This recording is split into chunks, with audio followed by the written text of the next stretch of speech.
உங்கள் வாஷிங் மிஷினில் தண்ணியே வரலைன்னா இந்த ட்ரிக்கை கண்டிப்பாக ஃபாலோ பண்ணி பாருங்கள். இன்றைக்கி துணி துவைக்கலான்னு வாஷிங் மிஷினில் துணி போட போகும்போது தண்ணியே சுத்தமாக வரல. அப்போ தான் தோணுச்சு ஃபில்டர் ஃபுல்லாக உப்பு அடைச்சிருக்கோம் அப்படின்னு. நாங்கள் க்ளீன் பண்ணியே 2 வீக்ஸ் தான் ஆச்சு. அதுக்குள்ளவே உப்பு ஃபுல்லாகவே அடைச்சிருக்கோம்.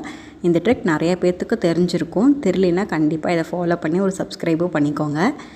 ஃபஸ்ட்டு தண்ணி வர பைப்பை நல்லாவே ஆஃப் பண்ணிடுங்க. ஆஃப் பண்ணதுக்கப்புறமா அந்த வால்வை ஓப்பன் பண்ணதுக்கப்புறமா உள்ளே ஒரு ஃபில்டர் இருக்கும். அந்த ஃபில்டரை எடுத்திங்கன்னா இதில் தான் டஸ்ட்டு உப்பு எல்லாமே போய் அடைச்சிருக்கும். ஸோ எங்கள் வீட்டில் 2 வீக்ஸ் தான் ஆச்சு க்ளீன் பண்ணி. எவ்வளோ உப்பு சேர்ந்துருக்குன்னு பாருங்கள். பார்க்கவே அப்படியே உப்பு அவ்வளோ இருந்துச்சு. இந்த ஃபில்டரை க்ளீன் பண்ணிட்டிங்கனாவே உப்பு டஸ்ட்டு எதுவுமே அடைச்சிக்காது. வீக்லி ஒன்ஸ் கண்டிப்பாக இதை க்ளீன் பண்ணிட்டிங்கன்னா வாஷிங் மிஷினில் நல்லாவே தண்ணி வந்துடும். ஸோ இதை நான் க்ளீன் பண்ணிவிட்டு மறுபடியும் அரேஞ்ச் பண்ணதுக்கப்புறமா தண்ணி எவ்வளோ ஃபோர்ஸாக வருதுன்னு பாருங்கள். ரொம்ப யூஸ்ஃபுல்லாக இருக்கும். இந்த ட்ரிப் உங்களுக்கு யூஸ்ஃபுல்லாக இருந்துச்சுன்னா please to subscribe and follow.